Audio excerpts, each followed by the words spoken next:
सच्चिदानन्दरूपाय विश्वोत्पत्त्यादिहेतवे तापत्रयविनाशाय श्रीकृष्णाय वयं नुमः।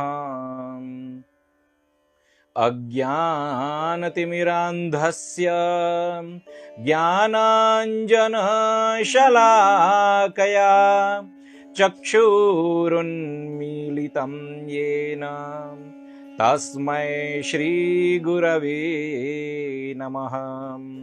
तस्मै श्रीगुरवे नमः। तस्मै श्रीगुरवे नमः। અત્યારે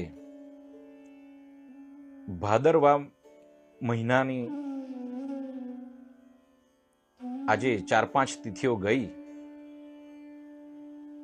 વિશેષતઃ આ પિતૃના મોક્ષ માટે, પિતૃના ઉદ્ધાર માટે, પિતૃઓની તૃપ્તિ માટેનો વિશેષ મહિનો ગણાય છે. શાસ્ત્રોક્ત રીતે એવું માન્ય છે કે આ અવસર દરમિયાન, આ કાળ દરમિયાન પિતૃઓ પૃથ્વીની ઘણી નજીક આવે છે. શ્રીમદ ભાગવતમાં કહ્યું છે એ પ્રમાણે પિતૃએ અદ્રશ્યોની છે અને ન કેવલ પૃથ્વીની નજીક આવતા એક જ્યાં એમના પૂર્વજોનો જે વાસ હોય છે ત્યાં પણ આવતા હોય છે. પાણિયારું એ વિશેષ જગ્યા કહેવાય છે. વ્યક્તિની આજુબાજુ એ પણ પિતૃઓની વિશેષ જગ્યા કહેવાય છે. પીપળાનું સ્થાન એ પણ વિશેષ જગ્યા કહેવાય છે. આંગણું એ પણ વિશેષ જગ્યા કહેવાય છે. તો પિતૃઓ આપણી પાસેથી શું અપેક્ષા રાખતા હોય છે? તો વેદના નિયમ અનુસાર, વેદમાં જે બતાવ્યું છે એ પ્રમાણે પિતૃઓને આપણી પાસેથી જલની અપેક્ષા હોય છે, પિંડની અપેક્ષા હોય છે. અને જે અર્પણ કરતા, શ્રાદ્ધાદિ રૂપે જે પણ આપણે કંઈ અર્પણ કરીએ તો એ અર્પણ કરતાની સાથે પિતૃઓ તૃપ્ત થાય છે અને આપણને આશીર્વાદ આપે છે. જેમ મનુષ્યને ભૂખ લાગે છે એમ પિતૃઓ માટે, એમની તુષ્ટિ માટે જે છે એ જલ ગણવામાં આવે છે. અને શ્રાદ્ધ નિમિત્તે જે કરવામાં આવતું જે પિંડદાન છે એ પિંડદાન ગણાય છે. પણ આ તો વાત થઈ તૃપ્તિની, કે જે અનેક પુરાણ અને વેદમાં કહેલી છે. પણ જ્યારે વાત આવે ઉદ્ધારની, હંમેશા માટેના ઉદ્ધારની, ત્યારે શું ઉપાય છે? તો એ સર્વસામાન્ય રીતે સર્વવિદિત પ્રચલિત છે અને એ છે શ્રીમદ ભાગવત.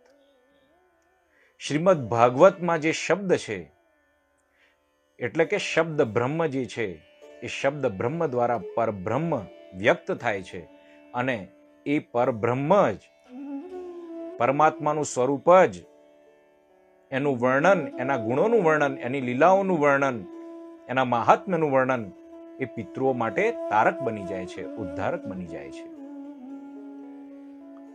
તો આપણે અહીંયા શ્રીમદ ભાગવતના મહાત્મ્યમાં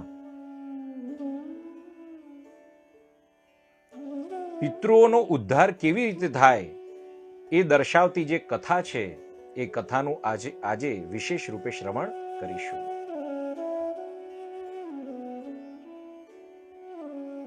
તો નારદજી જ્યારે પૃથ્વી ઉપર વિચરણ કરવા માટે પધાર્યા અને એમણે જ્યારે ભક્તિ મહારાણીને દુઃખી જોઈ, વૃંદાવનમાં જે ભક્તિ મહારાણી એના 2 પુત્રો સાથે જ્ઞાન અને વૈરાગ્ય સાથે જ્યારે દુઃખી થઈ, આહત થયેલી જોઈ, ત્યારે ભક્તિને આશ્વાસન તો આપે જ છે, પણ ત્યાં જ આકાશવાણી થઈ અને એ આકાશવાણી દરમિયાન એમને સનત કુમારનો ભેટો થયો અને એ સનત કુમારોએ જ્યારે એમને સૂચવ્યું કે શ્રીમદ ભાગવત જે છે એ શ્રીમદ ભાગવતની જો કથા થાય તો જ ભક્તિ પાછી એના મૂળ સ્વરૂપે એટલે કે પ્રસન્ન સ્વરૂપે એટલે કે પરિપૂર્ણ રૂપે એટલે કે પુષ્ટ થાય. અને ભક્તિ જે છે એ એના બે પુત્રો જે જ્ઞાન અને વૈરાગ્ય જે જીર્ણ થઈ ગયા હતા, જે બેભાન જેવી અવસ્થામાં હતા, જે રોગી જેવી અવસ્થામાં હતા, એ એના મૂળ સ્વરૂપમાં એટલે કે પાછા પરિપૂર્ણ અવસ્થામાં જ્ઞાન અને વૈરાગ્ય એ ફરી પાછા જુવાન થાય. તો એ નિમિત્તે જ્યારે કથા કરવામાં આવી ગંગા કિનારે સનત કુમારોએ કથા કહેવાનું પ્રારંભ કર્યું અને એ કથા કહેતા તા જ ત્યાં મહાત્મ્યામાં જ વચ્ચે જ ભક્તિ મહારાણી એના બે પુત્રો સાથે ભક્તેષુ ગોવિંદસુ ભક્તિ સુતો તો તરુણો ગૃહીત્વા પ્રેમૈક રૂપા સહસા વિરાસી શ્રી કૃષ્ણ ગોવિંદ હરે મુરારે નાથેતિ નામાનિ મુહુર્વદંતી નાથેતિ નામાનિ મુહુર્વદંતી. ભક્તિ મહારાણી શ્રી કૃષ્ણ ગોવિંદ હરે મુરારી એમ કહેતા એના બે પુત્રો સાથે ત્યાં પ્રગટ થઈ છે.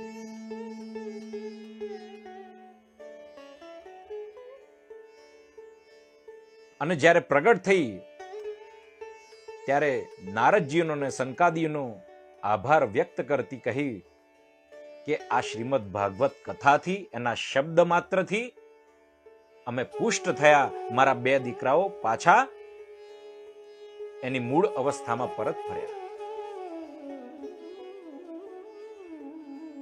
પ્રવૃદ્ધ થયા. ત્યારે સનત કુમારોએ કહ્યું કે આ કલિકાલના કારણે તારી આવી સ્થિતિ થઈ હતી અને હવે તારી આવી સ્થિતિ ન થાય એટલા માટે આપ શું કરો તો આપ વૈષ્ણવોના હૃદયમાં જઈને નિવાસ કરો. તો આપનું સ્વરૂપ કેવું છે? તો શું કહ્યું? ભક્તેષુ ગોવિંદ સ્વરૂપ કર્ત્રી પ્રેમૈક ધર્ત્રી ભવરોગહંત્રી સાત્વં ચ તિષ્ઠ સ્વસુધૈર્ય સંશ્રયા નિરંતરમ વૈષ્ણવમાનસાની નિરંતરમ વૈષ્ણવમાનસાની. કહ્યું કે આપના આવિર્ભાવ માત્રથી આપ જેના હૃદયમાં પ્રવિષ્ટ થશો, જેના હૃદયમાં પ્રવેશ કરશો, ત્યાં જ ગોવિંદ ભગવાન ગોવિંદનું સ્વરૂપ પ્રગટ થઈ જશે. પ્રેમૈક ધર્ત્રી, આપ પ્રેમ આપનારી છો, પ્રેમનું વરદાન કરનારી છો, પ્રેમને વધારનારી છો, પ્રેમના તાંતણે ભગવાનને બાંધનારી છો. ભવરોગહંત્રી, અને એના કારણે આપ ભવરોગનું હરણ કરવા વાળી છો. જ્યાં પુનરપી જન્મમ પુનરપી મરણમ, વારંવાર જે સંસારમાં જે આ દુઃખ ભોગવવું પડે છે એ કષ્ટને નિવૃત્ત કરનારી છો. અને ફરીથી કહ્યું સાત્વમ ચ તિષ્ઠસ્વ સુધૈર્ય સંશ્રયા, આપ ધૈર્ય ધારણ કરીને વૈષ્ણવજનોના હૃદયમાં નિવાસ કરો. આવો શબ્દ કેમ વાપર્યો કે ધૈર્ય ધારણ કરીને ભગવાનની કૃપાથી ચિંતન કરતા એ સૂજે છે કે ધૈર્ય ધારણ એટલા માટે કહ્યું કે ભક્તના હૃદયમાં એકવાર પ્રવિષ્ટ તો થઈ ગઈ, બીજ તો રોપાઈ ગયું, પણ એનું વર્ધન, એનું જતન એ સાધુ સંગત, ભગવાનના ભક્તો સિવાય, ઉપદેશ વગર, સત્સંગ વગર થતું નથી. અને તદ ઉપરાંત જે ઘણા બધા જે આ પ્રાકૃત દોષો જે રહેલા છે, ભગવાનના જે ભગવાનના ભક્તોના જે દોષો રહેલા છે, પ્રાકૃત દોષ, સામાન્યતઃ વ્યવહારમાં જે દોષો રહેલા છે, એ દોષ ને હે ભક્તિ મહારાણી આપ અવગણજો અને એમની ઉપર પ્રસન્ન રહેજો. ધૈર્ય ધારણ કરીને ભક્તોના હૃદયમાં આપ બિરાજો. જેમ જેમ ભક્તિનું વર્ધન થશે, આપ જેમ જેમ પ્રસન્ન થશો, ભગવાનની ભક્તિથી આપ જેમ જેમ આપનું સ્વરૂપ જેમ જેમ નિખરશે, પ્રફુલ્લિત થશે, એમ એમ ભક્તનું સ્વરૂપ પણ પ્રફુલ્લિત થશે. તો આમ કહીને ભક્તિ મહારાણીએ ભક્તોના હૃદયમાં પ્રવિષ્ટ થયા અને ત્યારે સનત કુમારો કહે છે, સકલ ભુવન મધ્યે નિર્ધનાસ્તેપી ધન્યા નિવસિતિ હૃદયેષામ શ્રી હરિર ભક્તિ રેકા હરિરપી નિજ લોકમ સર્વથાતો વિહાય પ્રવિશતિ હૃદિ તેષામ ભક્તિ સૂત્રોપનદ્દઃ. આપનો ભક્ત આ વિશ્વમાં ગમે તેટલો નિર્ધન હોય, પણ જો એના હૃદયમાં શ્રી કૃષ્ણ રૂપી જો ધન હોય તો એને વિશ્વ નિર્ધન ગણી શકે નહીં. એની ખુમારી અલગ જ હોય, એ નિર્ધન હોતો નથી. આત્મવિશ્વાસથી ભરપૂર હોય, હંમેશા માટે ઉત્સાહપૂર્વક જીવન જીવતો હોય, આપના ચરણાર વિંદમાં હંમેશા એની ગતિ હોય, હંમેશા આપનું જ ચિંતન કરતો હોય, આપના વિશે જ વિચારતો હોય, આપને કેવી રીતે હું પ્રસન્ન કરું, કેવી રીતે આપને પ્રસન્ન કરું, આપ કેવી રીતે પ્રસન્ન રહો અને હું બીજાને કેવી રીતે પ્રસન્ન કરું, ભક્તિના માધ્યમથી ભક્તિનો પ્રચાર પ્રસાર કેવી રીતે કરું, એ જ એનું ધ્યેય હોય.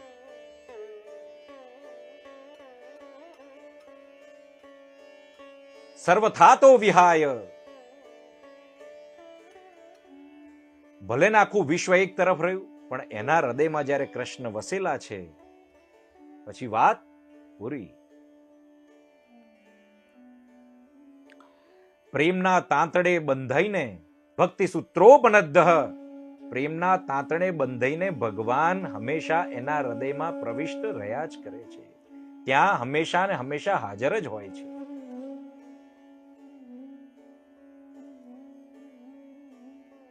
સનત કુમાર ફરીથી કહે છે કે જ્યારે શ્રીમદ ભાગવત કથા ચાલતી હોય ત્યારે વક્તા અને શ્રોતા એ બંનેનું સ્વરૂપ કેવું હોય? તો કહે છે, યત સંશ્રયાન નિગદિતે લભતે સુવક્તા શ્રોતાપી કૃષ્ણ સમતામ અલમન્ય ધર્મૈ. શ્રોતા અને વક્તા બંનેનું સ્વરૂપ કૃષ્ણ સમાન હોય છે. બંને કૃષ્ણ બની જાય છે, કૃષ્ણમય બની જાય છે. અને એટલા માટે જ દશમ સ્કંદની શરૂઆતમાં પણ ત્યાં પણ સુખદેવજી કહે છે, શ્રોતા અને વક્તા અને જે પ્રશ્ન કરે છે એ ત્રણ, જેમ ગંગા સ્વર્ગલોક, પૃથ્વીલોક અને પાતાળ લોકને જેમ પવિત્ર કરે છે, એવી જ રીતે શ્રોતા, વક્તા અને પ્રશ્નાર્થ કરતા આ ત્રણે ત્રણ આ સમગ્ર સંસારને પવિત્ર કરે છે. કારણ કે ત્રણે ત્રણ કૃષ્ણમય બની ગયા છે.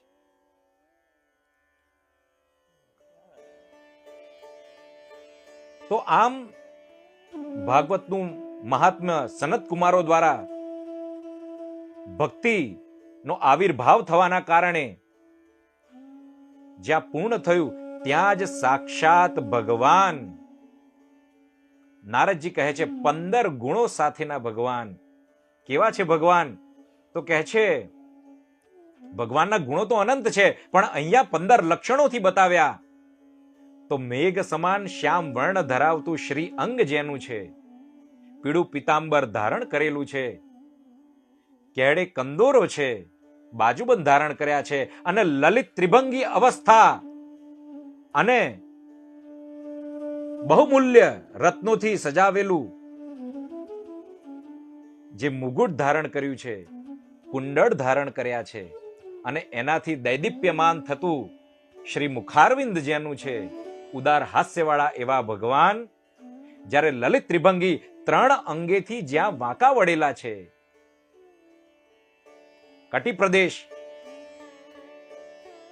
મસ્તકથી, ગરદનથી, ગ્રીવા જેને કહેવાય, અને પેરોથી, ચરણકમલથી, અને હાથમાં મોરલી છે, અને એ જ્યારે વગાડતા હોય અને ભક્તોનું મન મોહી લેતા હોય, એ સ્વરૂપમાં ભક્તોના હૃદયમાં પ્રવિષ્ટ થઈ ગયા છે, અલૌકિક રીતે પ્રવિષ્ટ થઈ ગયા છે.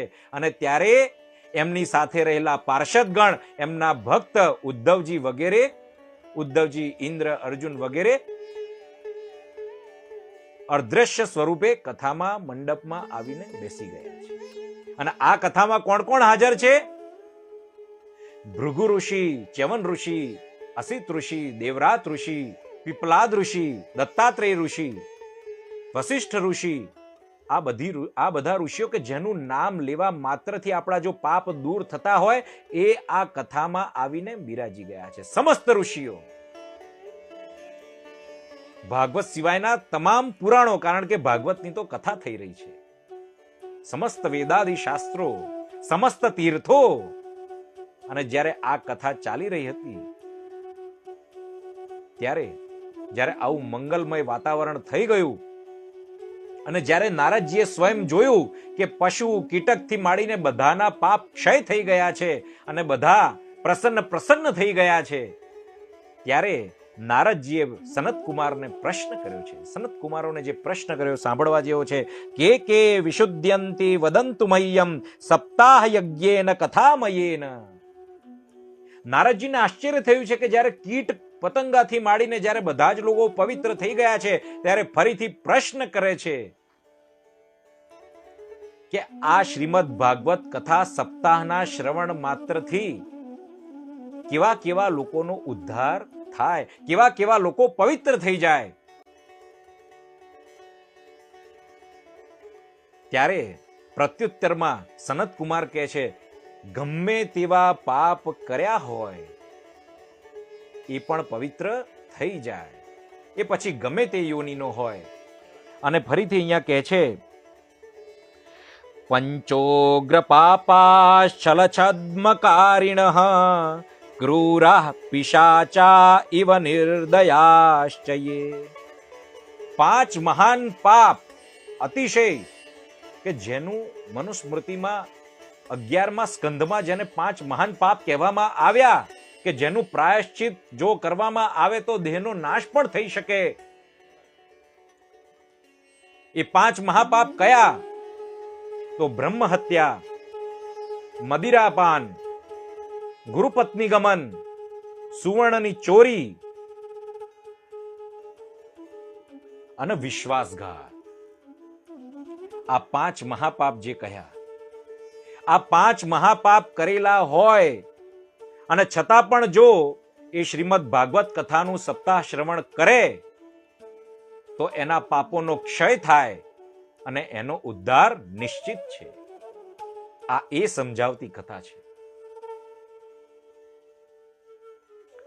ફરીથી કહ્યું, બ્રહ્મસ્વ પુષ્ટા, બ્રાહ્મણનું ધન, બ્રાહ્મણના ધનથી તુષ્ટ થયેલો, પોષિત થયેલો, વૃદ્ધિ પામેલો બ્રાહ્મણનું ધન ક્યારે પણ લેવાય નહીં.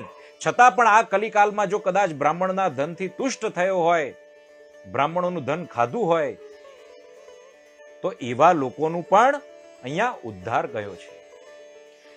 વ્યભિચારકારીણઃ, વ્યભિચાર કર્યો હોય તો એવા લોકોનો પણ અહીંયા ઉદ્ધાર કયો છે. ફરીથી કહ્યું, કાયેન વાચા મનસાપી પાતકમ નિત્યમ પ્રકુર્વંતી શઠા હઠેન યે. અરે મન, વચન અને કર્મથી, સ્વભાવથી, પોતાના ઇન્દ્રિયોથી બલાત હઠપૂર્વક જે પાપમય રહેતો હોય, પાપ કરાવતો રહેતો હોય, અંદર આત્મા ના પાડતી હોય છતાંય પાપ કરાવતો રહેતો હોય, એવા લોકોનો પણ અહીંયા ઉદ્ધાર થયો છે.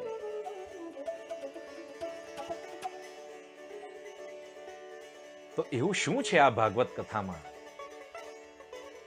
તો એ જ શબ્દ બ્રહ્મ પરબ્રહ્મને વ્યક્ત કરે છે.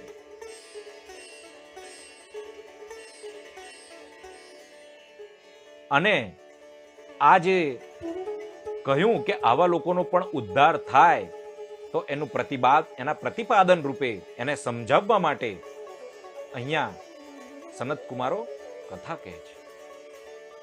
નારદજીને કહે છે, તુંગભદ્રા નદીના કિનારે એક આત્મદેવ નામનો બ્રાહ્મણ રહેતો હતો. શ્રોત અને સ્માર્ત કર્મમાં નિષ્ણાત, જે મૂળ વેદજ્ઞ કહેવાય, કર્મકાંડ કહેવાય, એમાં નિષ્ણાત એવો બ્રાહ્મણ, ચરિત્રવાન બ્રાહ્મણ હતો. નિત્ય સંધ્યા વંદન બધું જ કરતા હતા. એ બ્રાહ્મણ દેવતાને ત્યાં એમની એક પત્ની હતી, એનું નામ હતું ધુંધુલી. હવે આપણે આ આત્મદેવને આપણે જ આપણા શરીરમાં રહેલો આત્મા સમજી લઈએ અને આ ધુંધુલીને આપણી બુદ્ધિ સમજી લઈએ, અને પછી જો 2 મિનિટ માટે એનું વર્ણન આપણે સાંભળીશું તો શું આપણને સૂચશે? તો કહે છે, એ ધુંધુડી કેવી હતી? સ્વવાક્ય સ્થાપિકા નિત્યમ સુંદરી સુકુલોદ્ભવા. સ્વવાક્ય સ્થાપિતા, હું જ સાચી.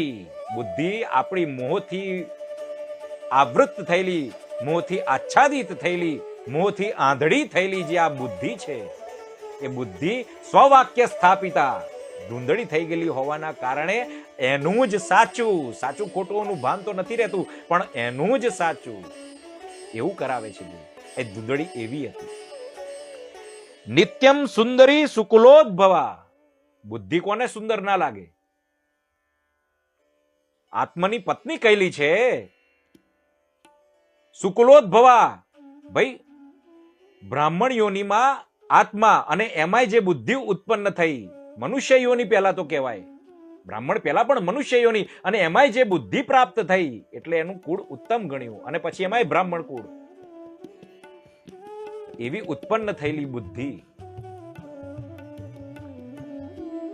લોક વાર્તા રતા ક્રૂરા. લોક વાર્તા, નિંદાઓ કરવામાં, લોકોની વાર્તો કરવામાં, પારકી પંચાતોમાં નિષ્ણાત અને ક્રૂર. કેમ ક્રૂર છે? કે આત્માનું જે જ્યાં પોષણ થવું જોઈએ, આત્મા જ્યાં પ્રસન્ન રહેવી જોઈએ, એ વસ્તુ નથી કરતા, પણ શું કરે છે? પોતાનું ધારું કરે છે. સ્વચ્છંદી છે, મલિન થયેલી બુદ્ધિ છે. પ્રાયશો બહુ જલ્પિકા, બડબડ બડબડ બડબડ બડબડ કરતી એવી એની પત્ની. શૂરા ચ ગ્રહ કૃત્યેષુ કૃપણા કલહ પ્રિયા. કલહ જેને પ્રિય છે, ક્લેશ જેને પ્રિય છે, કૃપણા કંજૂસ છે. કેમ કંજૂસ છે? તો ગ્રહ કાર્યમાં અતિશય ઉસ્તાદ, ગ્રહ કાર્યમાં અતિશય નિપુણ છે, ગ્રહ કાર્યમાં લાગેલી રહેલી છે. અને જ્યારે ગ્રહ કાર્યમાં બુદ્ધિ લાગેલી હોય, મારા પુત્રો, મારું ધન, મારું ઘર, ત્યારે એ કૃપણ જ હોય, અતિશય કૃપણ થઈ જાય. તો કહેવાનું તાત્પર્ય અહીંયા અલંકાર રૂપે આપણે વાત કરી. આમ આત્મદેવ અને ધુંધુડી એમને કોઈ પણ પ્રકારના વિષય ભોગ સુખ આપતા ન હતા. ખરેખર તો ભોગ તો આનંદ આપવો જોઈએ ને, પણ સુખ નતા આપતા. કારણ શું? એમને ત્યાં કોઈ પ્રજા હતી નહીં, કોઈ સંતાન નહોતું, અને આત્મદેવ એટલા માટે હંમેશા વ્યથિત રહેતો. આત્મદેવ બ્રાહ્મણ હંમેશા દુખી રહેતો. એક દિવસ બહુ જ કંટાળીને વનમાં જતા રહ્યા છે, અને ત્યાં તળાવના કિનારે બેઠા છે. 2 ઘડી પછી એક દૈવ યોગે સંન્યાસી ત્યાં પધારે છે. મહાત્માજીને જોઈને એમના ચરણોમાં પ્રણામ કરે છે, અને પોતાનું દુઃખ વ્યક્ત કરતા કહે છે, મારી સ્થિતિ જુઓ. મને કોઈ સંતાન નથી, હું જ્યાં પણ દાન કરું છું એ દાન પણ લોકો સ્વીકારતા નથી, બ્રાહ્મણ પણ પ્રસન્ન થતા નથી, મારે ત્યાં અતિથિ આવે એ પણ પ્રસન્ન થતા નથી, હું ફળ લાવું તો ફળ પણ સુકાઈ જાય, જે ગાય લાવું છું એ ગાય પણ દૂધ વ્યવસ્થિત નથી આપતી, દૂધ આપતી નથી, એનું દૂધ સુકાઈ જાય છે. અને પિતૃ તર્પણ વખતે હું જ્યારે પિતૃઓને હું જ્યારે તર્પણ કરતો હોઉં છું તો જ્યારે ઊંડા શ્વાસ નાખીને જ્યારે પિતૃઓ જેમ તૃપ્ત થતા હોય એમ નિસાસા નાખીને જાય છે. તૃપ્ત તો નથી થતા પણ ઊંડા નિસાસા નાખીને જાય છે.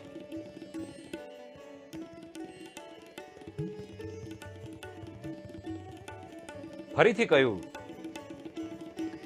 દિગ્જીવિતમ પ્રજાહીનમ દિગ્ગ્રહમ ચ પ્રજામ વિના દિગ્ધનમ ચાનપત્યસ્ય દિક્કુલમ સંતતિ વિના. આ જીવનને ધિક્કાર છે. કેવા જીવનને? પ્રજા વિનાના જીવનને ધિક્કાર છે. પ્રજા વિનાના કુટુંબને ધિક્કાર છે, પ્રજા વિનાના ધનને ધિક્કાર છે, પ્રજા વિનાના કુળને ધિક્કાર છે. મારું જીવન સ્મશાન જેવું છે. અને ફરીથી કહે છે, અપુત્રસ્ય ગતિર્નાસ્તો. શાસ્ત્રમાં તો કહેલું છે કે જ્યાં પુત્ર નથી એની ગતિ કેવી રીતે થાય?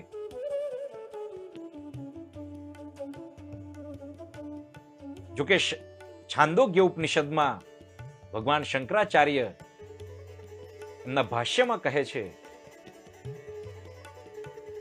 કે આ વાત સાચી કે અપુત્રસ્ય ગતિર્નાસ્તો, કારણ કે મનુસ્મૃતિમાં એવું કહેલું છે કે પૂત નામના નરકમાંથી તારે, આની આ વસ્તુ મહાભારતમાં પણ કહેલી છે કે પૂત નામના નરકમાંથી તારે એને પુત્ર કહેવાય. અને એ પુત્ર જો ન હોય તો તમારું પિતૃ શ્રાદ્ધ કોણ કરે, તર્પણ કોણ કરે, તમને ઉદ્ધાર કોણ અપાવે, મોક્ષ કોણ અપાવે?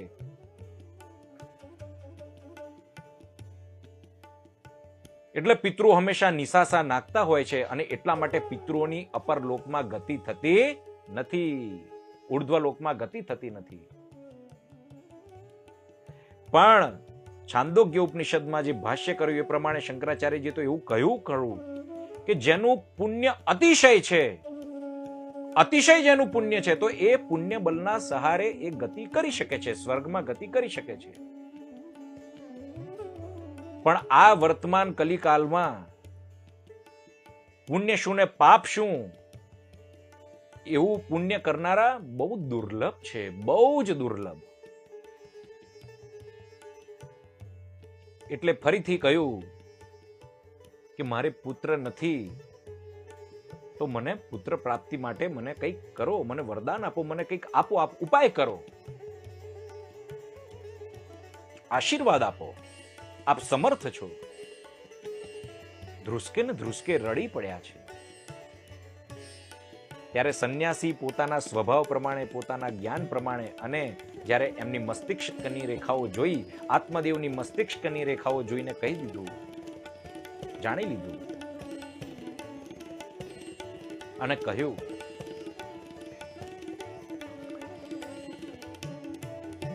મુંચા જ્ઞાનમ પ્રજારૂપમ બલિષ્ઠા કર્મણો ગતિ વિવેકમ તુ સમાસાદ્ય ત્યજ સંસાર વાસનામ.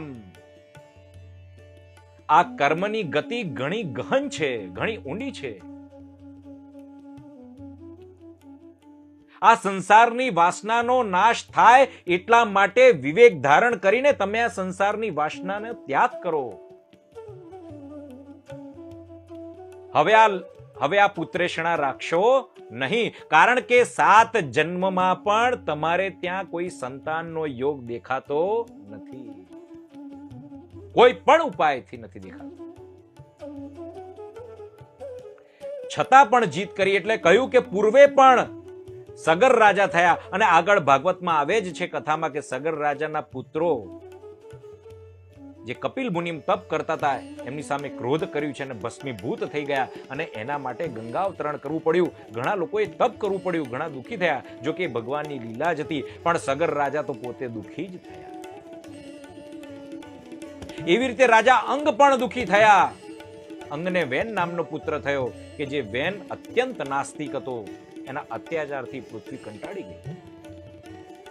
તો એમ જ્યારે પ્રારબ્ધમાં નથી જ અને છતાં પણ જો તમે જ્યારે આવો આગ્રહ રાખશો તો તમે દુઃખી થશો.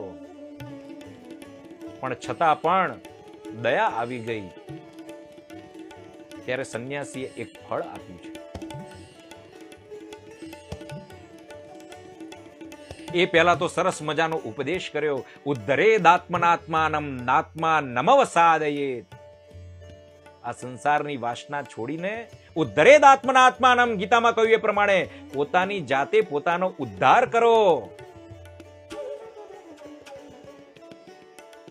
નાન્યઃ પંથા વિદ્યતે યનાય, શ્રુતિ વાક્ય, વેદ વાક્ય. આ વારે ઘડીએ જે જન્મ મૃત્યુ છે ને, એ મૃત્યુને જાણો, એ અમૃત તત્વને જાણો. એ અમૃત તત્વને જાણ્યા પછી કોઈને જન્મ કે મૃત્યુ રહેતા નથી. ત્યાગે નૈક અમૃતત્વ માનશુ, આ પણ વાક્ય કહ્યું કે ના તો પ્રજાથી ના તો ધનથી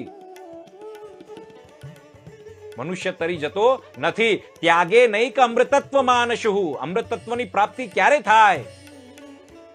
વારંવાર ક્યારે ન મરવું પડે, ક્યારે ન જન્મવું, આપણે ક્યારે જન્મ ધારણ ન કરવો પડે. ત્યાગ કરો.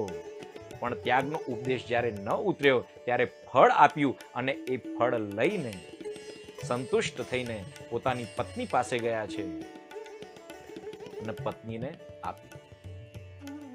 પણ આ ફળ આપતાની સાથે બધા નિયમો આપ્યા. 1 મહિના સુધી સત્ય બોલવું, જ્યાં સુધી ઘર ભરે નહીં ત્યાં સુધી આ બધા નિયમો આપ્યા છે એમને. આ વ્રતનું પાલન કરવું, કોઈની નિંદા ન કરવી, લવરી ન કરવી, દંભ ન કરવો. પણ એ બધા નિયમોનું પાલન કરતું નથી. ઘણા સંતો સમર્થ હોય છે. ઘણી જગ્યાએ આપણે જોઈએ છીએ આ કરાલ કલિકાલમાં પણ ઘણી જગ્યાએ સંતો સમર્થ હોય છે. પણ જો એમણે જે વિધિ નિષેધ દર્શાવ્યો એનું પાલન જો કરવામાં આવે તો અત્યારે પણ સત્ફળની પ્રાપ્તિ થતી હોય છે. પણ શ્રદ્ધા હોવી જોઈએ. અહીંયા ધૂંધોડીને શ્રદ્ધા નથી, બુદ્ધિને શ્રદ્ધા થતી નથી.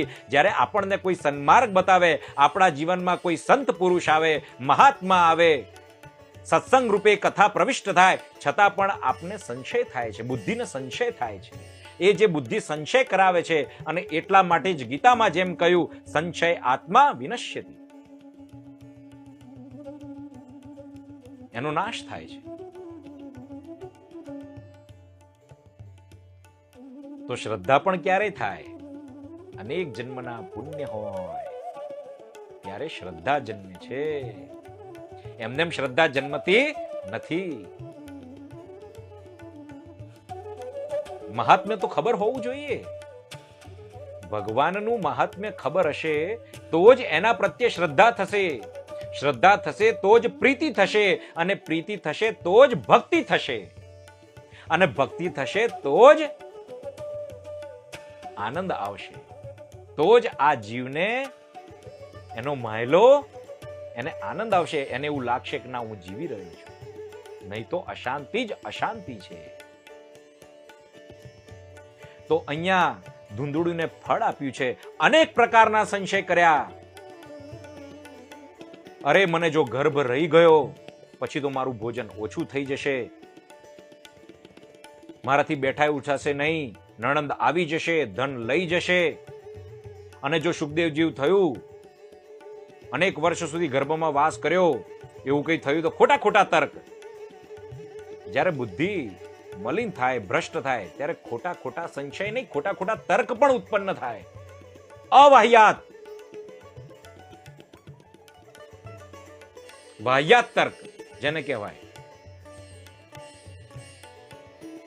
બેઝલેસ, જેનો કોઈ આધાર ન હોય. આવા ખોટા તર્કોથી ફળ તો ન ખાધું, અને એની જે બહેન હતી એને બોલાવી અને એને આગી વાત કરી કે મારે પુત્ર નથી, પતિ વ્યથિત થાય છે, આપ કંઈ કરો. તેની બહેને કહ્યું, હું તો સગર્ભા છું જ, તારે તારા પતિને થોડોક સમજાવવું પડશે. કેવી રીતે? તારે દંભ કરવાનું, નાટક કરવાનું કે તું પોતે તે ગર્ભ ધારણ કર્યો છે એવું નાટક કર.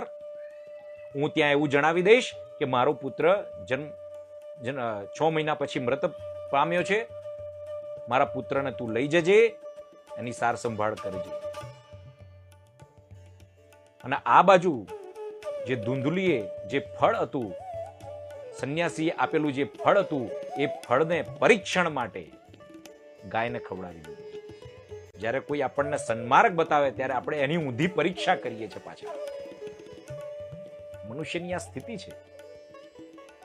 અજ્ઞાનેના વ્રતમ જ્ઞાનમ, અજ્ઞાનેના વ્રતમ જ્ઞાનમ, ગીતામાં જે કહ્યું એ પ્રમાણે અજ્ઞાનથી જ્ઞાન આવૃત્ત થઈ જવાના કારણે જ્ઞાન ઢંકાઈ જાય છે.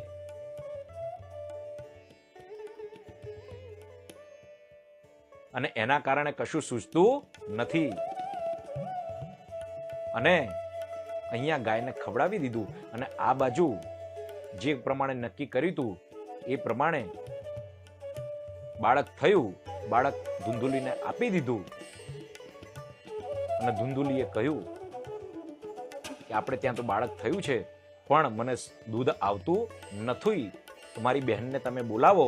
બહેનને બોલાવી છે અને બાળકનું નામ રાખ્યું છે ધુંધુકારી.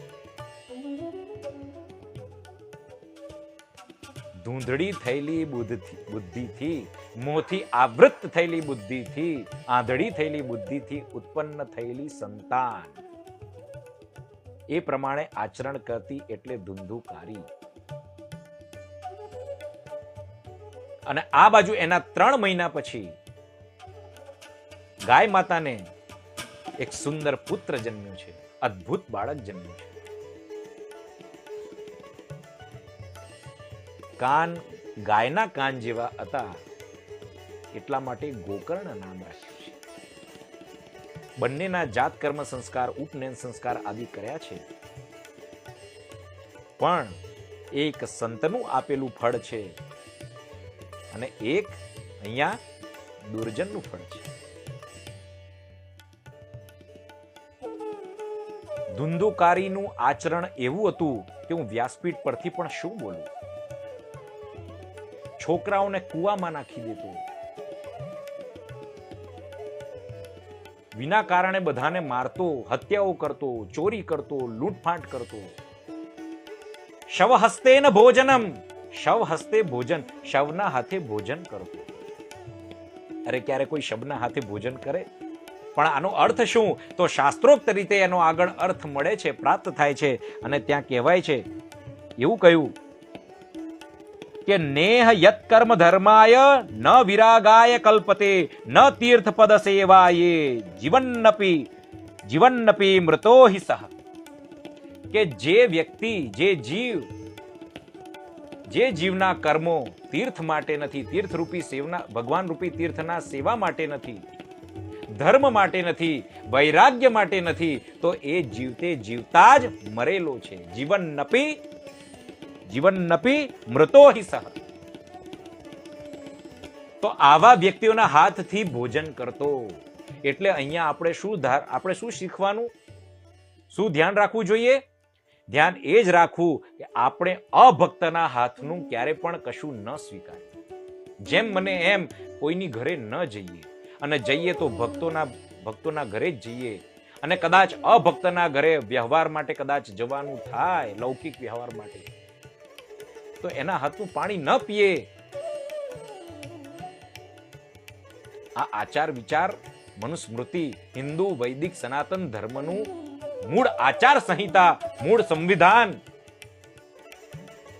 એમાં કહેલું જ છે.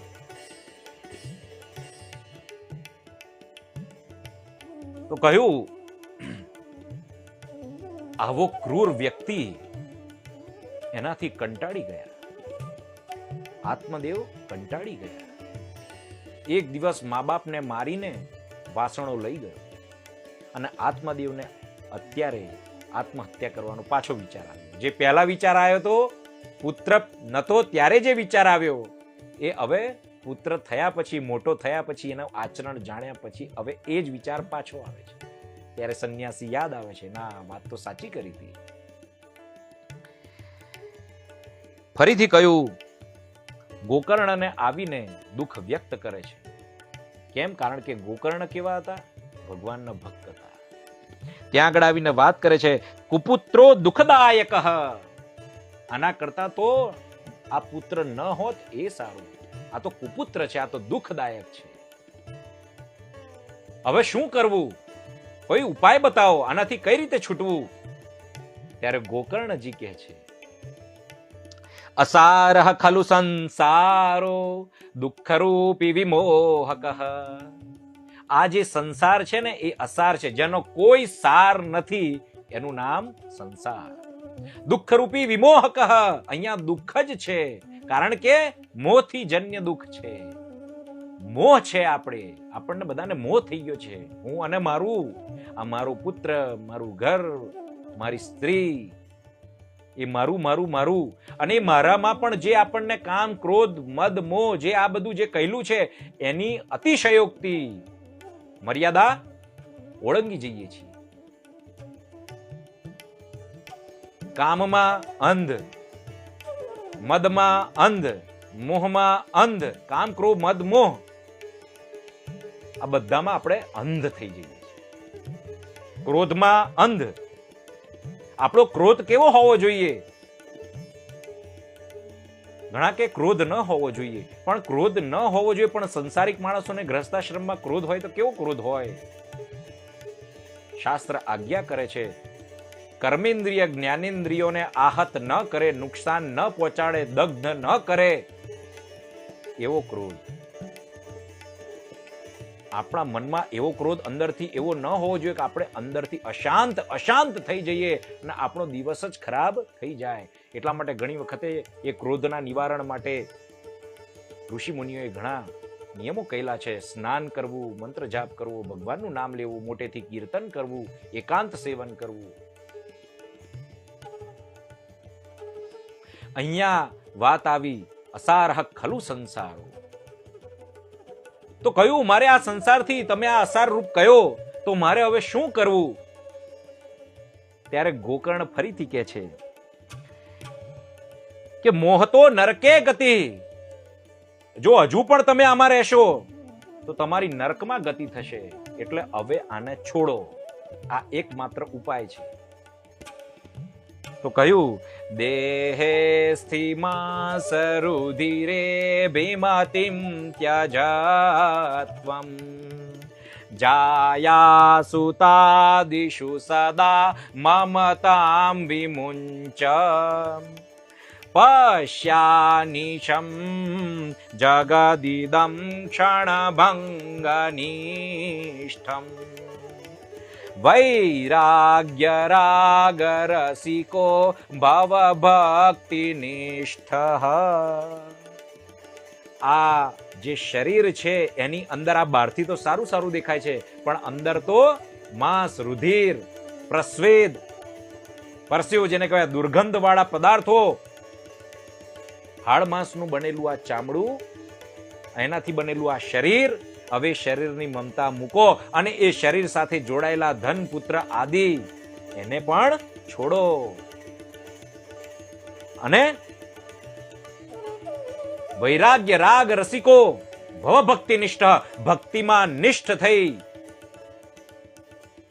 વૈરાગ્ય ધારણ કરી આ જગતને ક્ષણભંગુર તમે જુઓ. ક્ષણભંગુર છે જ, પણ એક ક્ષણભંગુર છે એને આત્મસાત કરો. ગુણ દોષ જોવાનું છોડી દો, ભગવત ભજન કરો, તન્મય થઈ જાઓ. આ મારું આ તારું છોડી દો, મોહ છોડી દો, કામનાઓ છોડી દો. જે મળે એમાં સુખેથી રહો અને વનગમન કરો. એ વખતે તો વનગમન થતું જ, વાન પ્રસ્થાશ્રમ હતો જ. જે 4 વર્ણાશ્રમમાં જે આપણા 4 આશ્રમો કયા, એ આશ્રમ હિન્દુ વૈદિક સનાતન ધર્મનું મૂળ અંગ, ભગવાનનું અંગ. એ પ્રમાણે એમને પાલન કરવાનું. ત્યારે 60 વર્ષની વય થઈ ગઈ હોવા છતાં પણ આ ઉપદેશને અનુસરીને જેમણે વનગમન કર્યું છે અને શ્રીમદ ભાગવતના 10મ સ્કંદનું જેમણે વારંવાર પઠન કર્યું, ભગવાનને પ્રસન્ન કર્યા, ભગવાન શ્રી કૃષ્ણને પ્રસન્ન કરીને પોતાનો ઉદ્ધાર કર્યો છે. હવે આત્મદેવજીનો ઉદ્ધાર તો થઈ ગયો, પણ અહીંયા જે ધુંધુકારી છે એ વધારે ઉગ્ર બન્યો. એક દિવસ એની માતાને મારી અને કહ્યું, ક્યાં છે દાગીના, ક્યાં છે ધન, બધું મને આપ, નહીં તો તને લાત મારીને કાઢી મૂકીશ. આવા જ્યારે નિષ્ઠુર વચન જ્યારે વાપર્યા, માએ એ દિવસે રાત્રે આત્મહત્યા કરી છે. હવે આ બાજુ જે ધુંધુકારી હતો, એ ધુંધુકારી એને 5 વેશ્યાઓ સાથે કુસંગ થયો. ફરીથી એ ધુંધુકારીને એ મલિન બુદ્ધિનું સંતાન રૂપે ગણતા આપણે વિચારીએ કે આ 5 વેશ્યાઓ કઈ, તો આ જીવને કયા 5 કુસંગ લાગે છે? તો કે છે શબ્દ, સ્પર્શ, રૂપ, રસ અને ગંધ. આમાં જ્યારે અતિરેક થઈ જાય, આ પંચ તન્માત્રાઓમાં જ્યારે અતિરેક થઈ જાય, વિષય ભોગમાં જ્યારે અતિરેક થઈ જાય, અતિશય સ્પર્શ સુખ, અતિશય જીવવાનું ભોજન સુખ, દરેકમાં, ત્યારે એને 5 વેશ્યાઓ સાથે સરખાવી. જીવની ત્યારે આ જ ગતિ થાય, અતિરેક થઈ જાય. ધુંધુકારીએ 5 વેશ્યાઓ સાથે કુસંગ કર્યો છે. રોજની રોજ નવી નવી માગણી અને નવી નવી માગણીને પહોંચી વળવા માટે ધુંધુકારી અનેક દુષ્કૃત્યો કરતો થાય. એક વખતે કહ્યું, મને અલંકારો લાવી આપો, તો મોટા ઘરમાં ચોરી કરીને આવ્યો છે. અને આ 5 વેશ્યાઓએ વિચાર્યું કે આ તો ભાઈ રાજઘરાનાના દાગીના લાગે છે, રાજાના સેવકો પકડી લેશે, આ રોજે રોજ ચોરી કરે છે અને આપણને પણ જેલમાં પૂરશે, આપણે પણ મરવાનો વારો આવશે. એના કરતા આપણે આને જ પતાવી દઈએ. તો એને ગળે ટૂંપો આપીને મારવાનો પ્રયાસ કર્યો, પણ ધુંધુકારી મરતો નથી. તમે જોજો, પાપાત્મા જે હોય ને, પાપાત્મા એ સરળતાથી ન મરે. પાપી લોક સરળતા સે નહીં મરતા. અહીંયા એટલે ફરીથી એને એના મોઢામાં ધગધગતા અંગારા નાખ્યા અને રીબાવીને જ્યારે એ મર્યો, એને પાછળ જમીનમાં દાટી દીધો. બહાર એવું જાહેર કર્યું કે ભાઈ આ તો પરદેશ ધન કવામાં ગયો છે. અને આ બાજુ ગોકર્ણજી તો તીર્થયાત્રા કરવા માટે નીકળી ગયા હતા. સ્થિત પ્રજ્ઞ, યોગનિષ્ઠ, ભક્તિનિષ્ઠ, કે જેને નથી કોઈ સુખ, નથી કોઈ દુઃખ, નથી કોઈ લાભ, નથી કોઈ હાનિ, નથી કોઈ જય, નથી કોઈ પરાજય, સમસ્ત દ્વંદ્વોથી મુક્ત એવા ગોકર્ણજીને જ્યારે વાતે વાતે ખબર પડી, કાને કાને ખબર પડી કે મારો ભાઈ હવે રહ્યો નથી, ગયા તીર્થમાં ગયા છે અને ગયા તીર્થમાં શ્રાદ્ધ કર્યું છે, પિંડદાન કર્યું છે. ગયા તીર્થની વિશેષતા આપને બધાને ખબર જ હશે કે જ્યાં ભગવાનના ચરણ પાદુકા જ્યાં નિત્ય બિરાજે છે, જ્યાં ભગવાનના ચરણારવિંદ હંમેશા છે, અને જ્યાં પુરાણોમાં એનું મહત્વ કહેવામાં આવ્યું કે અહીંયા જો પિતૃ તર્પણ કરવામાં આવે તો પિતૃઓ વિશિષ્ટ રીતે તૃપ્ત થાય, એમનો ઉદ્ધાર થાય, એવું સુધી કહેલું છે. અને અન્ય તીર્થોમાં પણ જ્યાં જ્યાં ગોકર્ણેજ ગયા છે ત્યાં શું કર્યું છે? બધી જ જગ્યાએ જે તીર્થનો મહિમા છે એ પ્રમાણે ત્યાં શ્રાદ્ધ ક્રિયાદી કર્યા છે. હવે જ્યારે પાછા આવે છે, પોતાના ઘરમાં રાત્રે સૂઈ જાય છે અને ત્યારે પેલો જે ધુંધુકારી છે એની પ્રેત ગતિ થાય છે. વંટોળિયાનું રૂપ ધારણ કર્યું છે અને આમ તેમ ભટકે છે. જે જીવનમાં એ પહેલા જ અજંપો પામી રહ્યો હતો એનાથી અનેક ગણો અજંપો, અનેક ગણી અશાંતિ, કારણ કે વાયુ સ્વરૂપ છે. ક્યાંય વિશ્રામ લેવા માટે સ્થાન નથી. ભૂખ્યો, તરસ્યો, કોઈ પણ જાતનો આરામ નહીં, આમ તેમ જ્યારે ભટકી રહ્યો છે ત્યારે એ રાત્રે એણે અનેક સ્વરૂપે દર્શન આપવાનું ચાલુ કર્યું. ઘડીકમાં ઘેટો બને, ઘડીકમાં ઇન્દ્ર બને, ઘડીકમાં સુવર બને, ઘડીકમાં ભેંસ બને, ઘડીકમાં પિશાચ બને, અલગ અલગ રૂપે જ્યારે દર્શન આપ્યા ત્યારે ગોકર્ણજીને લાગ્યું આ કોઈ પ્રેત યોનિનો જ છે. પૂછ્યું કે તું કોણ છે? બોલવા માટે સમર્થ ન થયો. ધ્રુસકે ને ધ્રુસકે રડવા માંડ્યો. ત્યારે અભિમંત્રિત કરેલું જલ લીધું છે ગોકર્ણજીએ અને છાંટ્યું છે. ત્યારે એના પાપનો ક્ષય થવાના કારણે બોલવા માટે સમર્થ થયો છે અને કહ્યું હું બીજો કોઈ નહીં પણ તારો ભાઈ છું કે જેણે અનેક એવા પાપ કર્યા કે જેના કારણે મારે આવી ગતિ થઈ છે. મારો ઉદ્ધાર કર. એટલે ગોકર્ણજીને આશ્ચર્ય લાગ્યું, આ કઈ રીતે સંભવી શકે? મેં તારું ગયામાં શ્રાદ્ધ કર્યું છે.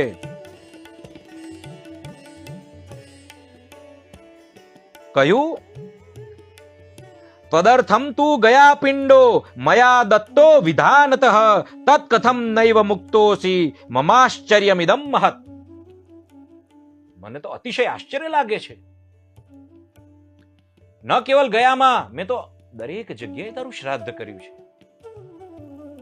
એટલે અહીંયા પ્રેત શું કહે છે સાંભળવા જેવું છે.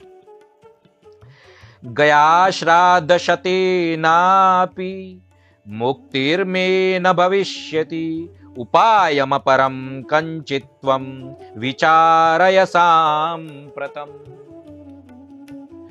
આવા તમે 100 શ્રાદ્ધ કરશો ને તો પણ મારી મુક્તિ સંભવ નથી. ગયામાં આવા તમે અનેક શ્રાદ્ધ કરો તો પણ મારી મુક્તિ. હવે અહીંયા પ્રશ્ન થાય, શાસ્ત્રોક્ત રીતે પ્રશ્ન થવો જોઈએ કે આવું શું? એક બાજુ પુરાણ તો એવું કહે છે કે ભાઈ ગયા શ્રાદ્ધથી, પણ તમે અહીંયા વિચાર કરો, એક વાક્ય છે પુરાણમાં, પિતરોમ વાક્યમ ઈચ્છામી.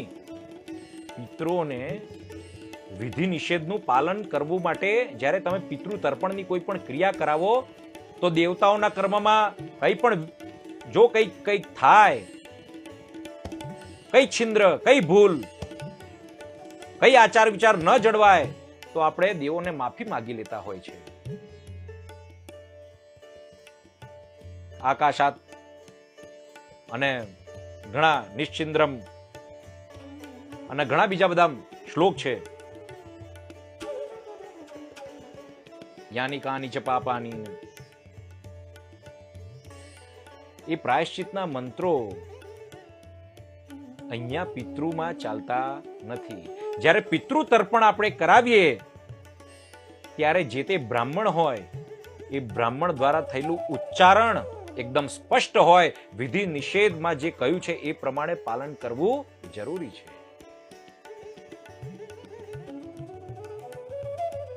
એટલે જ કહેવાય છે પિતરોમ વાક્યમ ઈચ્છામી.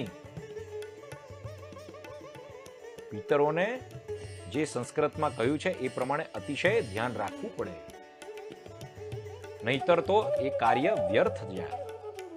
અપસવ્ય કરવું, સવ્ય કરવું, કૃષ વાપરવું, કઈ દિશામાં કેવી રીતે કરવું, હાથમાં જે કયું તીર્થ બતાવ્યું છે, તીર્થ કયા તીર્થથી કરવું, પ્રાજાપત્ય તીર્થ કે પિતૃ તીર્થ, જે બધા તીર્થો બતાવ્યા, દેવ તીર્થ, આ બધા કોનું શ્રાદ્ધ કઈ રીતે કરવું એ બધું બતાવ્યું છે શાસ્ત્રમાં. અને એ પ્રમાણે પિંડદાન વ્યવસ્થિત કરે ત્યારે પિતૃઓ તૃપ્ત થતા હોય છે. બીજો પ્રશ્ન આવે કે અહીંયા ધુંધુકારી કયા કુળનો હતો? કારણ કે ગોત્ર, કયું ગોત્ર? સંતાન કોનું હતું કોઈને ખબર નથી, બેનનું હતું, પણ એનું ગોત્ર તો બદલાઈ જાય. અને અહીંયા ગોકર્ણજીએ કર્યું હતું એ શું કર્યું હતું? એટલે એ પણ હોઈ શકે, એટલે પણ ના હોય. એટલે આ બધા વાક્યોનો વિચાર કરતા જે પિતૃ તર્પણની જે ક્રિયા છે એ સરળ નથી. એને ખરેખર વાસ્તવિક રીતે અધિકૃત બ્રાહ્મણ દ્વારા કરાવી જોઈએ. સંવત્સરી શ્રાદ્ધ, મહાલય શ્રાદ્ધ, આ બધા જે શ્રાદ્ધ કયા છે એ શ્રાદ્ધમાં વિધિવત એ જે દ્રવ્યો કહેલા છે એ દ્રવ્યોથી વિધિવત રીતે તર્પણ થાય ત્યારે પિતૃઓ તૃપ્ત થતા હોય છે. અને એમાંય પાછું બ્રાહ્મણ ભોજન. અને એવા બ્રાહ્મણો અત્યારે આ કલિકાલમાં મળવા એમાંય શ્રાદ્ધમાં વિસ્તાર ન કરવો. અત્યારે વિસ્તાર જ કરે છે લોકો. ગામભરના લોકોને બોલાવશે અને કે છે શ્રાદ્ધ કર્યું, તર્પણ કર્યું. એમાં પવિત્રતા ન રહેવાના કારણે જે પિતૃ તર્પણ જે ક્રિયા છે એ વ્યર્થ જાય છે. પિતૃઓ તૃપ્ત થતા નથી. ઉદ્ધાર તો એક બાજુએ રહ્યો. તો આ બધી ત્રુટિના કારણે પણ ગયા તીર્થમાં શ્રાદ્ધ કરવા છતાં પણ અહીંયા ધુંધુકારી આવી રીતે નિશાસા નાખી રહ્યો છે, રીબાઈ રહ્યો છે. ત્યારે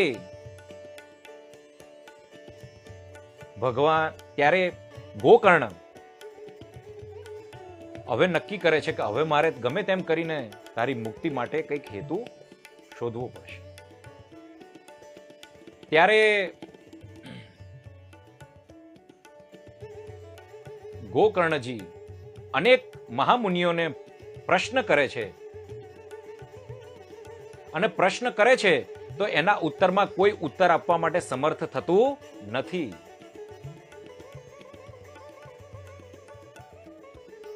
ત્યારે પોતાના ઈષ્ટદેવ એવા ભગવાન સૂર્યનારાયણની જેની ગતિને રોકી લીધી છે, ભગવાન સૂર્યનારાયણની ગતિને જેણે રોકી લીધી છે અને પ્રશ્ન કર્યો, આ મેં શાસ્ત્રોક્ત કર્મ કર્યું છે, હવે કયો ઉપાય?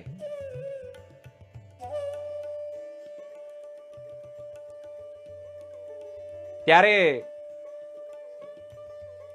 એ ઉપાય વિશે પૂછતા ત્યારે સૂર્યમંડળમાંથી આકાશવાણી થાય છે.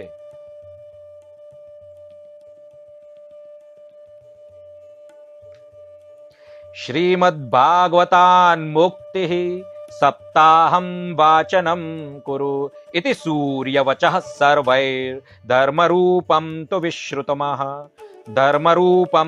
વિશ્રુતમ. શ્રીમદ ભાગવત કથા સપ્તાહનું આયોજન કરો અને એનું શ્રવણ કરાવો, એનાથી જ એની મુક્તિ સંભવ છે. અને એ પ્રમાણે કથાનું આયોજન કરવામાં આવે છે. વૈષ્ણવ બ્રાહ્મણને અગ્રશ્રોતા તરીકે લઈને પોતે વ્યાસપીઠ પર બિરાજીને ગોકર્ણજી શ્રીમદ ભાગવત કથાનું વાંચન પ્રારંભ કરે છે. અને પહેલો દિવસ જ્યારે થાય છે ત્યારે શું જુએ છે? જે પેલો પ્રેત હતો એ પ્રેત જેણે નિવાસ ક્યાં કર્યો હતો તો કે વાંસની બનેલો એક થાંભલો હતો અને એની 7 ગાંઠો હતી. એ 7 ગાંઠોનું એક પોલાણ હતું. એ પોલાણમાં જેનો વાસ થયો છે એવો પ્રેત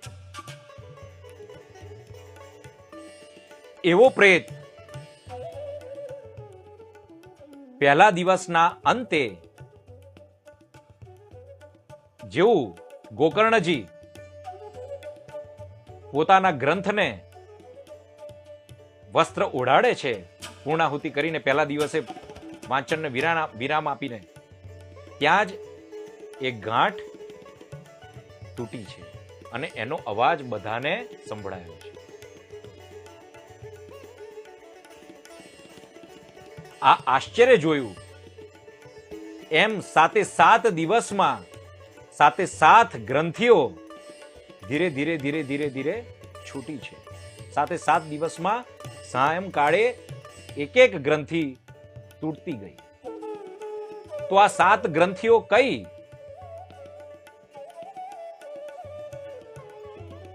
કામ, ક્રોધ, મદ, મોહ, લોભ, મોહ, મત્સર. આ જે 7 ગ્રંથિઓ છે એ આ 7 ગ્રંથિઓ છે. જેમ જેમ આપણે શ્રવણ કરતા જઈએ એમ આ ગ્રંથિઓ, આ ગાંઠ જે જન્મ જન્માંતરથી બંધાઈ ગયેલી છે અને આપણને વારંવાર આ ભવ બંધનમાં પાડી રહી છે, આપણો આનંદ લૂંટી રહી છે, આપણને આનંદથી દૂર કરી રહી છે, આપણા મૂળ અધિકારથી વંચિત કરી રહી છે, એવી આ ગાંઠો છેદાઈ જાય છે. વિદ્યતે હૃદય ગ્રંથિ છિદ્યતે સર્વ સંશયાહ.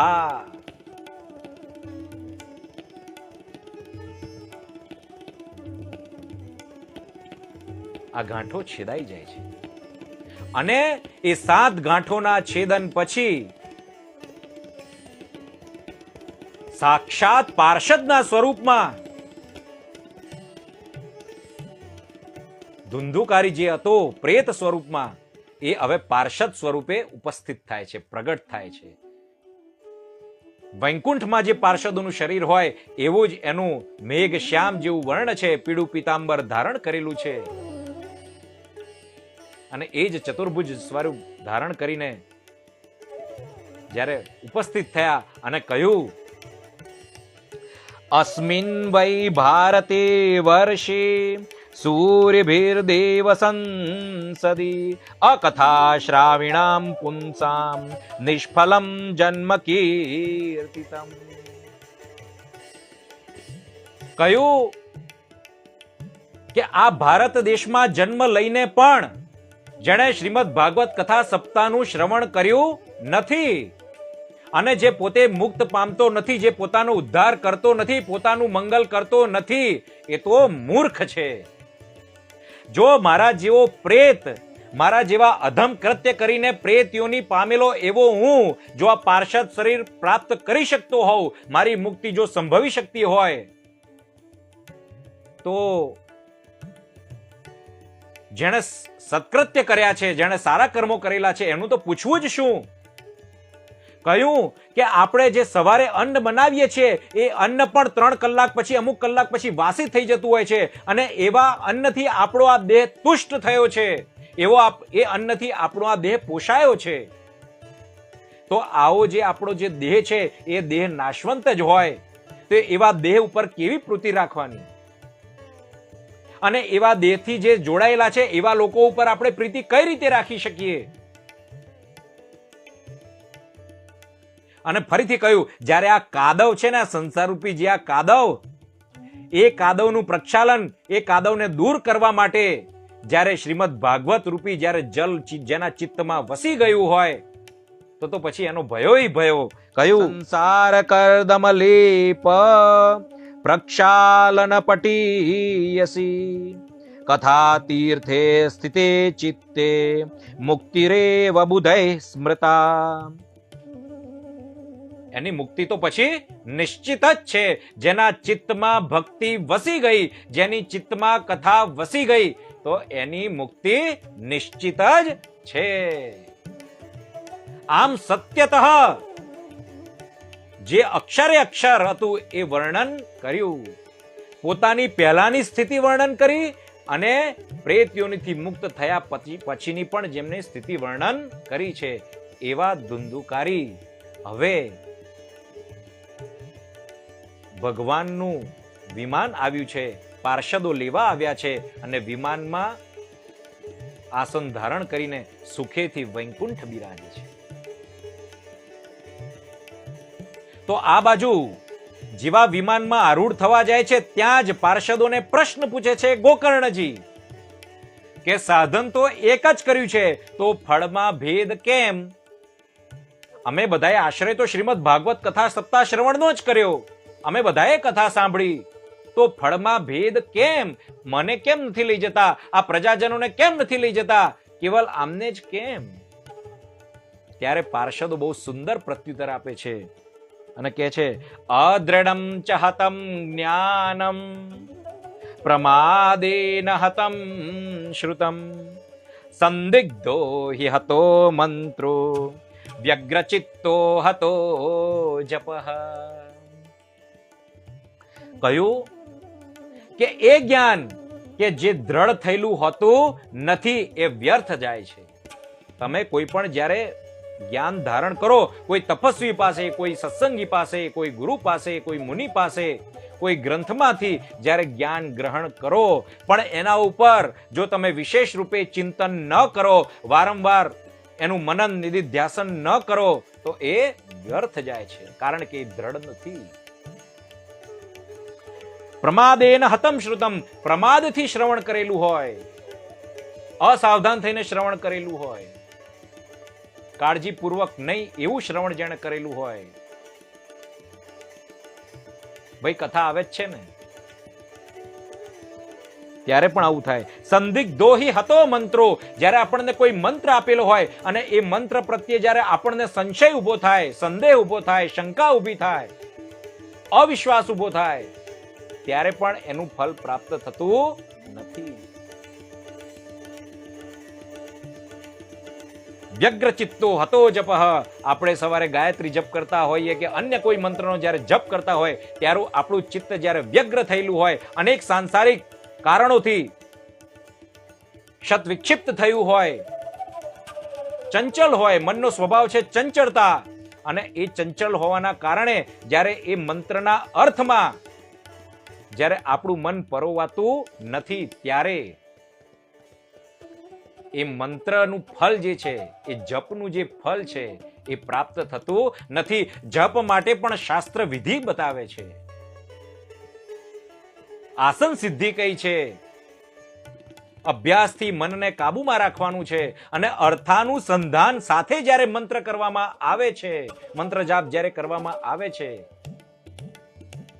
ત્યારે ભવસાગર સુખાઈ જાય છે.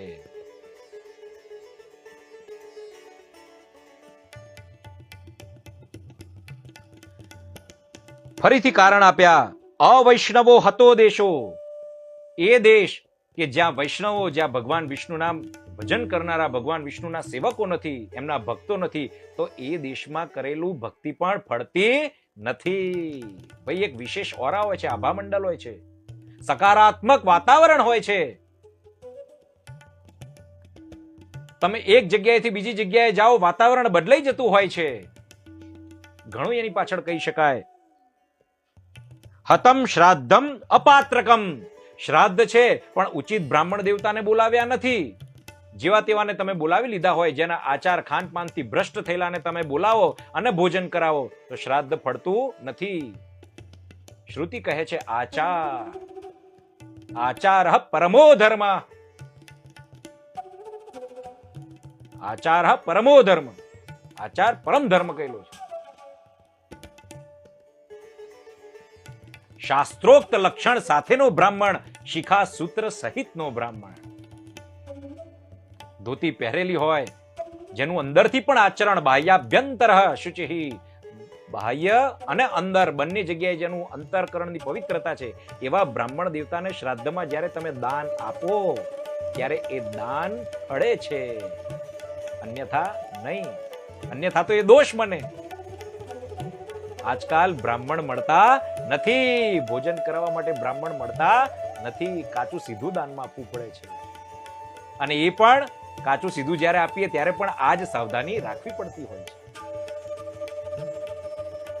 હતમ અશ્રોત્રિયે દાનમ, ફરીથી કહ્યું, ઉચિત અનુચિત ગીતાના 18મા અધ્યાયમાં બતાવ્યું એ પ્રમાણે, 17મા અધ્યાયમાં અને 18મા અધ્યાયમાં જે પ્રમાણે બતાવ્યું એ પ્રમાણે દાન કેવા પાત્રને આપવું, ઉચિત રીતે, ઉચિત અવસ્થામાં.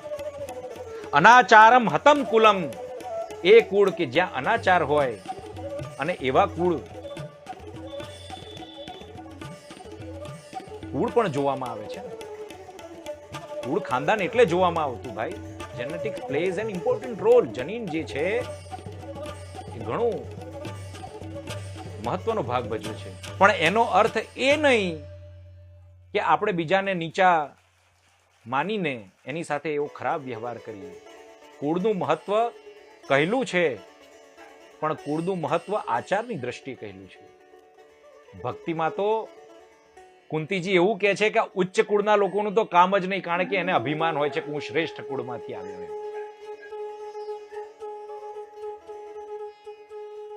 ભક્તિમાં તો કોનું કામ? જે દીન હોય. દીન એટલે પોતાની આત્માને કોસે એવો દિન નહીં. દિન એ છે કે જે જાણે છે કે ભગવત પ્રાપ્તિ ત્યારે જ સંભવે જ્યારે ભગવાનની કૃપા થાય. ભગવાન જ શ્રેષ્ઠ છે, ભગવાનના ભક્તોનો સંગ જ શ્રેષ્ઠ છે. આ દીનતાનું બધી વ્યાખ્યા છે. બહારથી આપણે એવું બતાવીએ, હું ક્યાં ને તું ક્યાં, મેં તો ઘણા પાપ કર્યા, મેં તો આ કર્યું તે કર્યું. આવું અભિમાન જે રાખે ને એ પણ મૂર્ખતા છે. તમે ગમે તેટલા પાપ કરો, પુણ્ય કરો, તમારા અંતરાત્મામાં રહેલા પરમાત્માને બધી જ ખબર છે. નાટક કરીને ના ચાલે, નાટક કરીને ના ચાલે. દીનતાની વ્યાખ્યા અલગ છે.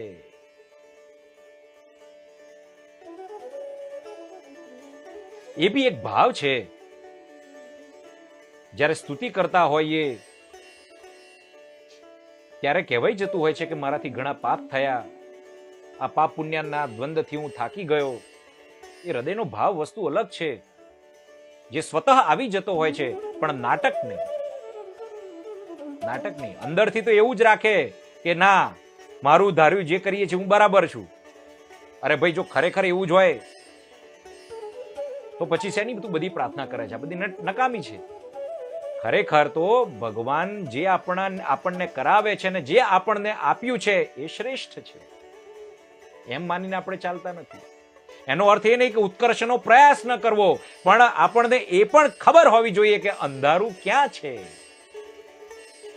અંધારું ક્યાં છે, તિમિર કહા પે હૈ.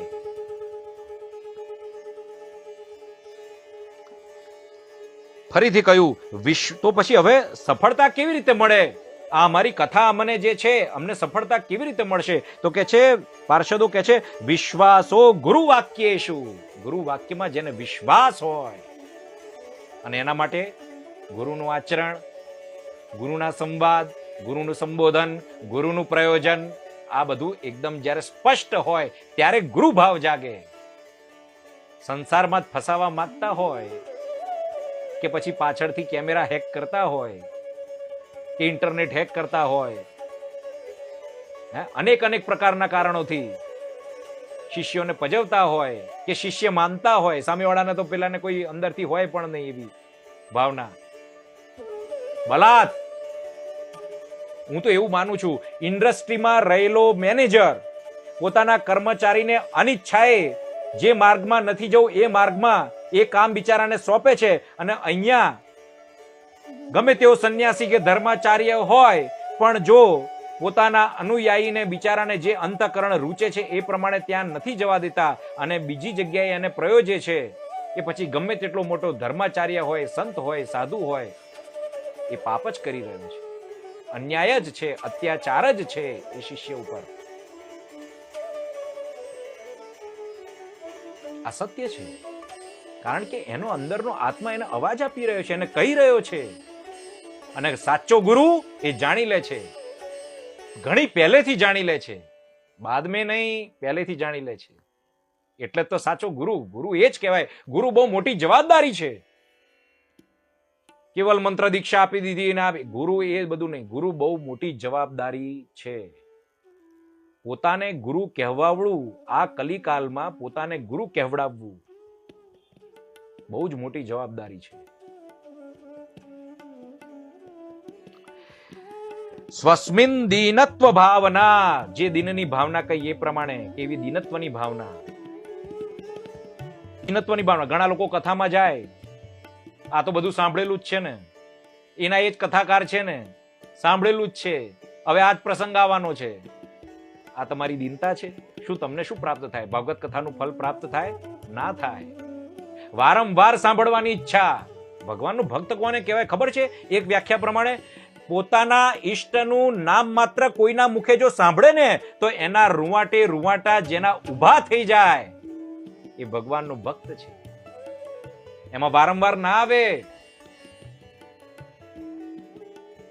ભગવાનના ભક્તો ભાઈ પાગલ જેવા હોય છે, સત્ય છે, પાગલ જેવા જ હોય છે. ભગત અને જગતને ક્યારે બન્યું નથી ને બનવાનું નથી. આ સત્ય છે.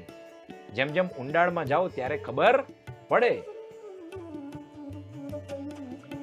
મનોદોષ જયશ્ચૈવ કથાયામ નિશ્ચલામતી. મનોદોષ, કથામાં બેસીને વિચાર ક્યાંય આપણે ચાલતો હોય, પત્ની શું કરતી હશે, બાળક શું કરતો હશે, સાસુમાં શું કરતી હશે, આ બધા વિચારો હોય, નોકરી ધંધામાં શું ચાલતું હશે. કથાનો પૂરેપૂરો લાભ મળતો નથી, પૂરેપૂરું ફલ પ્રાપ્ત થતું નથી. જે મનના દોષો છે એની ઉપર જેનો અંકુશ છે, મનોનિગ્રહ છે,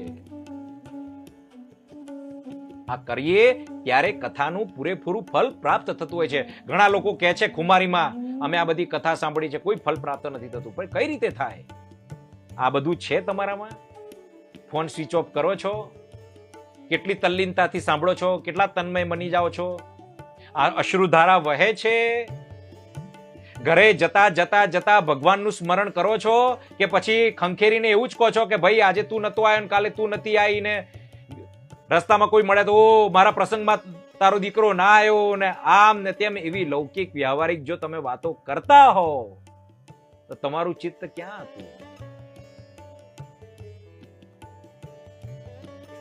એટલે કહેવાનો અર્થ એ છે કે મનોદોષ ઉપર વિજય મેળવીને પછી સાંભળેલી કથા, આ બધું શ્રવણ કરીને ગોકર્ણજી ફરીથી શ્રાવણ મહિનામાં કથા ફરીથી પ્રારંભ કરે છે. અને આ વખતે શ્રવણ મનન નિધિધ્યાસન પૂર્વકની જે કથા છે કે જે પેલા પ્રેતે કર્યું હતું, પાર્ષદોએ કહ્યું કે પેલા પ્રેતે છે ને સાતે સાત રાત્રિ દરમિયાન નિરાહાર રહીને કેવલ મનન ચિંતન અને શ્રવણ જ કર્યું છે, ત્યારે એની આ મુક્તિ છે. એવી રીતે જ્યારે આ લોકોએ કર્યું ત્યારે વિમાનોના વિમાન આવ્યા છે અને કહે છે કે કાગડા કૂતરાથી માંડીને ચાંડાલ પર્યંત જે પણ હતા બધાની મુક્તિ સંભવી છે. એ બધાને વૈકુંઠમાં સ્થાન મળ્યું છે, જે યોગીઓને મળવું પણ દુર્લભ છે. અને ગોકર્ણને તો ગોલોક ધામમાં ભગવાન સાક્ષાત આલિંગન કરતા લઈ જાય છે. આ ગતિ છે શ્રીમદ ભાગવત કથા સપ્તાહ શ્રવણની. પણ ક્યારે? આ જ્યારે આપણે બધું બતાવ્યું ત્યારે. તો આમ આપણે આ પિતૃપક્ષમાં શ્રીમદ ભાગવત કથાનું મહાત્મ્ય વિશેષતઃ પિતૃઓના ઉદ્ધારાર્થે જે શ્રવણ કર્યું અને જેણે એમને પણ નિષ્કામ ભાવથી પણ જેણે શ્રવણ કર્યું હશે એને પણ ફળ ઉત્તમ જ છે.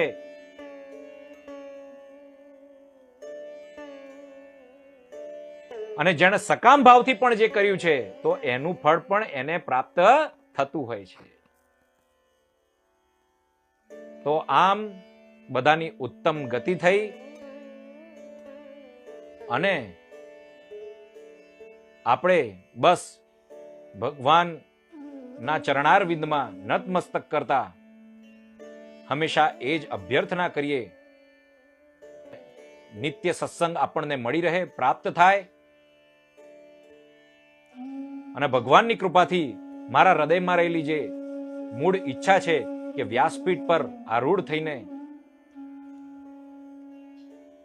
ભલે લોકોને જે લાગે એ પ્રમાણે, પણ હું તો ખરેખર ભગવાનના ચરણમાં, આપના હૃદયમાં રહેલા પરમાત્માના ચરણોમાં વારંવાર અભ્યર્થના કરતા, વિનંતી કરતા કહું છું કે બસ હવે જલ્દીથી ક્યાંક કથા સપ્તાહનું આયોજન કરાવો, સત્સંગનું આયોજન કરાવો અને આપના લોકોને, આપ બધાને આનંદની પ્રાપ્તિ થાય, થતી રહે. બોલો કૃષ્ણ કનૈયા લાલ કી જય.